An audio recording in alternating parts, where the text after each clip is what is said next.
तो दोस्तों आप लोग को याद होगा एवेंजर्स इन्फिनिटी वॉर का वो सीन जहां पे हम लोग ने देखा था ब्रूस बैनर को टोनी स्टार्क से मिलते हुए। कितने समय बाद दोनों लोग मिले थे। उसके बाद क्या हुआ, थेनोस का भेजा हुआ एलियन आ गया था जो कि डॉक्टर स्ट्रेंज से टाइम स्टोन मांग रहा था। और यहाँ पे टोनी स्टार्क को पूरा विश्वास था डॉक्टर ब्रूस बैनर पे कि वो हल्क बन के उन लोग को डिफीट कर देंगे। लेकिन जैसे वो मोमेंट आया, फैंस भी काफी ज्यादा एक्साइटेड थे थिएटर में ये सीन देखने को, लेकिन डॉक्टर ब्रूस बैनर का हल्क बाहर नहीं आ पाया। यहाँ पे फिर टोनी स्टार्क को बहुत ज्यादा एम्बैरसमेंट फील हुई डॉक्टर स्ट्रेंज के सामने। उसके बाद क्या हुआ आगे तो आप लोग जानते हैं। लेकिन अगर व्हाट इफ की टीवी सीरीज में अगर डॉक्टर ब्रूस बैनर हल्क में कन्वर्ट हो जाते तो क्या होता, आज हम लोग ये सब डिस्कस करेंगे। इन सब के अलावा दोस्तों हम लोग को फेज 4 के बारे में कुछ अपडेट भी पता चलेगा। तो दोस्तों कंप्लीट वीडियो को स्टार्ट करने से पहले आप लोग कर दीजिए वीडियो को लाइक और कमेंट करके ये बताइए कि आपको मार्वल सिनेमैटिक यूनिवर्स में जीनियस कौन लगता है। साथ ही साथ जो लोग मेरे चैनल पे नए आए, मेरे चैनल को सब्सक्राइब करके हमारी कॉमिक बुक टॉक्स फैमिली का हिस्सा बन जाइए। तो दोस्तों हम लोग बात कर रहे थे यहाँ पे डॉक्टर ब्रूस बैनर के हल्क में कन्वर्ट होने की। जब वो उस मोमेंट पे यानी कि एवेंजर्स इन्फिनिटी वॉर के स्टार्टिंग में हल्क में कन्वर्ट हो जाते तो हो सकता था थेनोस को फाइट करने के लिए यानी कि टाइम स्टोन लेने के लिए टाइटन प्लैनेट पे नहीं बल्कि अर्थ पे आना पड़ता। हम लोग ये देखे थे कि डॉक्टर ब्रूस बैनर जब हल्क में कन्वर्ट नहीं हो पाए थे तो यहाँ पे एबोनिमो जो कि थेनोस का राइट हैंड भी जिससे कहा जाता है, वो डॉक्टर स्ट्रेंज को लेके स्पेस में जा रहा था। उसके पीछे स्पाइडरमैन गया, फिर स्पाइडरमैन के पीछे टोनी स्टार्क चला गया। लेकिन वहां पे लोग टाइटन प्लैनेट पे फंस गए जहां पे गार्डियंस ऑफ द गैलेक्सी भी आ गई थी। पर दोस्तों अगर यहाँ पे डॉक्टर ब्रूस बैनर हल्क में कन्वर्ट हो गए होते तो हो सकता है वो दोनों एलियंस को डिफीट कर दिए होते, या फिर हल्क की वजह से एलियंस थोड़ा डिस्ट्रैक्ट हो जाते और डॉक्टर स्ट्रेंज को अपने साथ स्पेस में ना ले जा पाते। इससे क्या होता, जब थेनोस बाकी जगह से स्टोन्स कलेक्ट कर लेता तो उसे टाइम स्टोन लेने के लिए अर्थ पे आने पड़ता है, क्योंकि थेनोस ने एवेंजर्स इन्फिनिटी वॉर के स्टार्टिंग में कहा था कि अर्थ पे 2 इन्फिनिटी स्टोन्स हैं, यानी कि टाइम स्टोन और माइंड स्टोन। अब यहाँ पे ऐसे फिर एवेंजर्स इन्फिनिटी वॉर का सीन ही चेंज हो जाता है। दोस्तों अगर ऐसा कुछ हम लोग को व्हाट इफ में देखना है तो हम लोग को सीजन 2 के लिए वेट करना पड़ेगा। हम सब ये जानते हैं कि सीजन 1 में पहले के 10 एपिसोड दिखाए जाएंगे और एवेंजर्स इन्फिनिटी वॉर के समय ये सब चीज सीजन 2 में हम लोग को देखने को मिल सकती है। अब यहाँ पे क्या होता है एवेंजर्स एंड गेम में, चलिए उसके बारे में डिस्कस कर लेते हैं। गेम मूवी में भी बहुत सी पॉसिबिलिटी ऐसी है जो कि दिखाई जा सकती है व्हाट इफ टीवी सीरीज में। जैसे कि क्या होता है, थेनोस एक्चुअली में स्नैप कर देता है, यानी कि वो पूरा यूनिवर्स को स्नैप करके 100% पॉपुलेशन को हटा देता है। तो यहाँ पे ये देखना पड़ता है कि उस स्नैप की वजह से क्या सिर्फ एक यूनिवर्स इफेक्ट हुआ है कि मल्टीवर्स भी इफेक्ट हुआ है।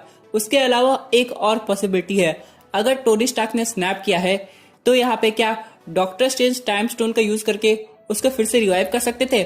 बहुत से फैंस का ये कहना था कि अगर ऐसा होता टोनी स्टार्क ने जो स्नैप किया था वो भी रिवर्स हो जाता। बहुत से लोग का ये मानना था कि टाइम स्टोन को यूज करने के लिए सिर्फ एक आदमी के ऊपर डॉक्टर स्ट्रेंज को आई ऑफ ओगोमोटो की जरूरत पड़ेगी। वैसे उनके पास तो आई ऑफ ओगोमोटो तो था ही, एवेंजर्स एंड गेम का हम लोग बैटल सीन में देखे भी थे, लेकिन पता नहीं ऐसा क्यों नहीं हुआ।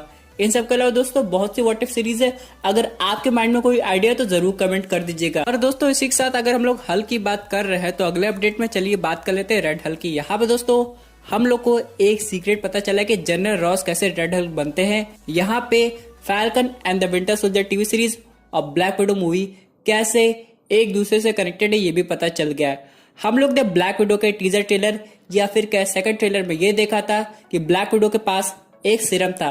हम लोग इसे रशियन कैप्टन अमेरिका का सुपर सोल्जर सीरम भी मान सकते हैं, जो कि रशियन कैप्टन अमेरिका ने अपने ऊपर इंजेक्ट किया होगा। उसके बाद हो सकता है जनरल रॉस उस टाइम पे यानी कि कैप्टन अमेरिका सिविल वॉर के इवेंट्स के बाद सुपर सोल्जर सीरम को किसी तरह अपने पास ले आते।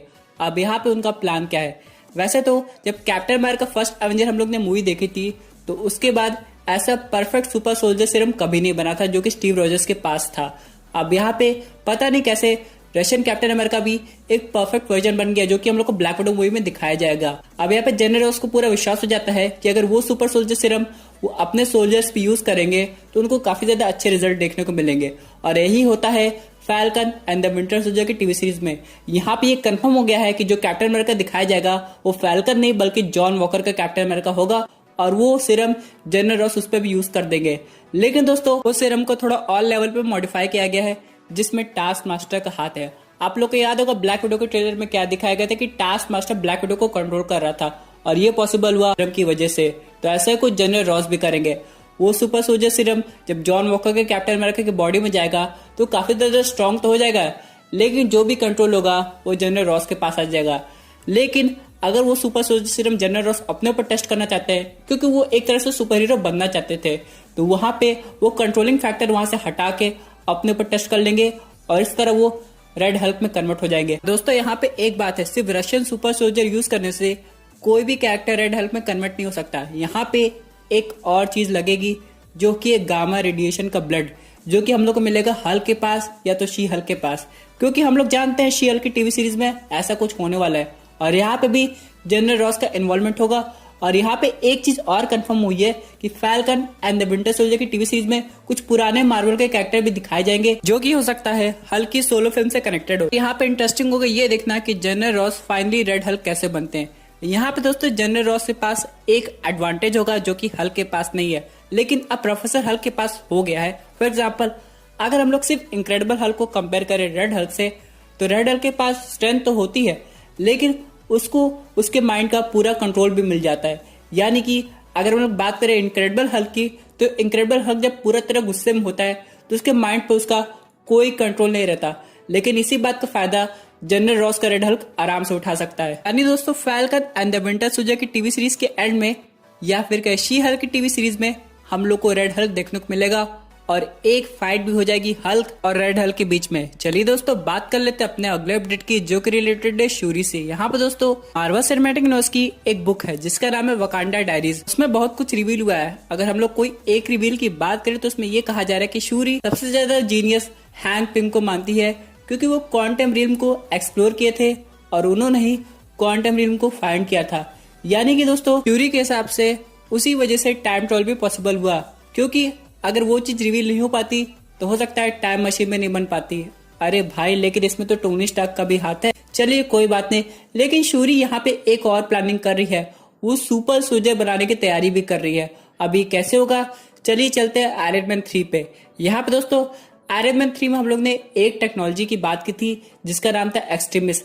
असल में इस टेक्नोलॉजी से क्या होता था, आदमी की जो सुपर सोल्जर पावर है वो एनहांस कर दी जाती थी, लेकिन अगर ये पावर ज्यादा बढ़ जाए तो आदमी खत्म हो जाता था। वकांडा डायरीज में ये लिखा है कि शूरी एक्सट्रीमिस्ट टेक्नोलॉजी को स्टडी कर रही है, यानी दोस्तों वो वकांडा में और सुपर सोल्जर सीरम बनाने की तैयारी में है। यहाँ पे एक और अपडेट आया है जो रिलेटेड है वांडा और पीटर मैक्सिमोफ की पावर से। हम लोग को ये लगता था कि एवेंजर्स एज ऑफ अल्ट्रॉन में इनको जो पावर्स मिली है वो मिली है माइंड स्टोन की वजह से, लेकिन असल में ऐसा था नहीं।